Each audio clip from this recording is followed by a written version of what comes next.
Hi hello welcome back my YouTube channel. ఈరోజు జరిగినటువంటి DSC paper ఏ విధంగా ఉందనేది ఈ వీడియోలో పూర్తిగా వివరంగా అయితే వివరిస్తా. ప్రతి క్వశ్చన్ చాలా వెరీ వెరీ ఇంపార్టెంట్. చాలా మంచి క్వశ్చన్స్ అయితే అడగడం జరిగింది. ఇవి కొంతమందికి యూజ్ కావచ్చు, ఎందుకంటే ఇదే మాదిరిగా అడుగుతున్నాడని తెలిస్తే మనం కూడా కొంచెం ధైర్యంగా వెళ్ళొచ్చు అనమాట రేపు జరిగేటటువంటి ఎగ్జామ్స్కి. కాబట్టి ఈ వీడియో స్కిప్ చేయకుండా ఎండ్ వరకు అయితే చూడండి. మన వీడియో చూస్తున్న ప్రతి ఒక్కరైతే లైక్ చేయండి, షేర్ చేయండి, సబ్స్క్రైబ్ చేసుకోండి. ఇప్పటివరకు ఎవరైతే సబ్స్క్రైబ్ చేసుకోలేదో కొత్త వాళ్ళు ఎవరైనా ఉంటే సబ్స్క్రైబ్ చేసుకోండి. ఇక వీడియోలోకి వెళ్తే డిఎస్సి పేపర్ ఏ విధంగా వచ్చిందనేది ఈరోజు అయితే వివరంగా వివరిస్తా. ఎండ్ వరకు అయితే స్కిప్ చేయకుండా అయితే చూడండి. పియాజే వికాస సిద్ధాంతం నుంచి ఒక క్వశ్చన్ అయితే రావడం జరిగింది. జస్ట్ ఆ టాపిక్ల నుంచి వచ్చినాయని మాత్రమే చెప్పడం జరుగుతుంది. పూర్తిగా వివరంగా వివరిస్తే ప్రతి క్వశ్చన్కి ప్లస్ ఆన్సర్ కూడా చెప్పుకుంటూ పోతే ఎగ్జాక్ట్గా అవి వస్తాయని మనం చెప్పలేం. కాబట్టి నేను ఈ టాపిక్స్ నుంచి వస్తున్నాయని ఎందుకు చెప్తున్నా అంటే ఈ టాపిక్స్ నుంచే రిపీట్ అవుతున్నాయి అనమాట ప్రతి ఎగ్జామ్లో. కాబట్టి పలానా టాపిక్ అని తెలిసినా మనకి కొంచెం ఓకే ఇవన్నీ మనకు తెలిసినట్టుగా అని ఇంతవరకు అయితే తెలుస్తుంది కదా. కాబట్టి అదే విధంగానే నేను చెప్పడం అయితే జరుగుతుంది. ఓకే ఫ్రెండ్స్, పియాజే వికాస్ సిద్ధాంతం నుంచి అయితే ఒక క్వశ్చన్ అయితే అడగడం అయితే జరిగింది. నెక్స్ట్ స్మృతి విస్మృతి నుంచి కూడా ఒక క్వశ్చన్ అయితే అడగడం అయితే జరిగింది.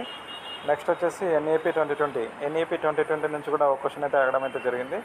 ఇక హరిత్తు అంటే ఏంటంటే సింహం అనమాట. దీనికి ఆన్సర్ సింహం అనే ఆన్సర్ అనమాట ఇది. నెక్స్ట్ ఇత్తు అంటే ఏంది? ఇత్తు అంటే ఇకారమా అకారమా ఇట్లా ఉంటుంది కదా. ఇత్తు అంటే ఏంటనేది అడిగిండనమాట. ఇత్తు అంటే ఇకారం అనమాట. ఇక మాతలకు మాత సకల సంపత్ సమేత అనేది టెట్లో కూడా అడగడం అయితే జరిగింది. మళ్ళీ కూడా ఇది రిపీట్ కావడం అయితే జరిగింది. దీనికి ఆన్సర్ వచ్చేసి గుర్రం జాషువా అనమాట.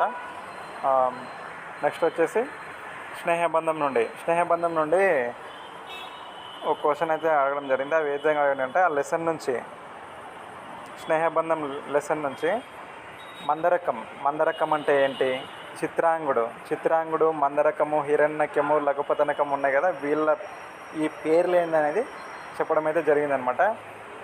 ఇవైతే మీకు దాదాపు తెలిసే ఉంటాయి, ఇప్పుడు గుర్తొచ్చింటుంది. ఇట్లాంటివి కూడా అడుగుతున్నారని దీన్ని బట్టి చూస్తే అర్థమవుతుంది మీకు. కాబట్టి ఇట్లాంటివి కూడా అడుగుతున్నారనమాట. ఒకసారి అయితే జాగ్రత్తగా చూసుకోండి.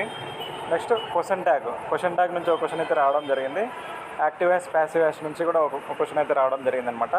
ఆర్టికల్స్ నుంచి కూడా ఒక క్వశ్చన్ అయితే అడగడం జరిగింది. నెక్స్ట్ క్వశ్చన్ చూసుకుంటే అమరసింహుడు అనేది ఎవరి ఆస్థాన కవి అనేది అడగడం అయితే జరిగింది. నెక్స్ట్ మళ్ళీ అడగడం అయితే జరిగింది. ఇది మండూకం పర్యాయ పదం ఏంటనేది అడగడం అయితే జరిగింది. అభ్యర్థులు గమనించగలరు. జార్ఖండ్ సీఎం ఎవరు అనేది అయితే అడగడం అయితే జరిగింది. నెక్స్ట్ క్వశ్చన్ వచ్చేసి 9 యొక్క బాధ్యత సూత్రం అడగడం అయితే జరిగింది. దీనిపైన ఒక ప్రశ్న అయితే రావడం అయితే జరిగింది. 9 బాధ్యత సూత్రం పైన. నెక్స్ట్ సాంచి స్తూపం ఎవరు నిర్మించారు? సాంచి స్తూపం ఎవరు అంటే అశోకుడు, మనకు తెలిసిన విషయం ఇది. నెక్స్ట్ భూమధ్య రేఖ నుంచి ఒక క్వశ్చన్ అయితే రావడం జరిగింది. 66.5 డిగ్రీలు అని చెప్పేసి అయితే చెప్పడం అయితే జరిగింది. కానీ ఇది క్లారిటీగా అయితే క్వశ్చన్ అయితే రాలేదు. ఈ క్వశ్చన్ అయితే వచ్చిందనమాట. ఇక తృణకంకణం అనేది ఎవరి రచన అనేది అడగడం అయితే జరిగింది. తృణకంకణం అనేది ఎవరి రచన అంటే రాయప్రోలు సుబ్బారావుది అనమాట. ఇప్పటివరకు చెప్పిన క్వశ్చన్స్ అయితే టాపిక్స్ నుంచి అయితే ఎక్కువైతే రిపీట్ అవుతున్నాయి అనమాట. కాబట్టి ఇవైతే రిపీట్ అవుతున్నందుకే ఇవి మాత్రమే చెప్పడం జరిగింది.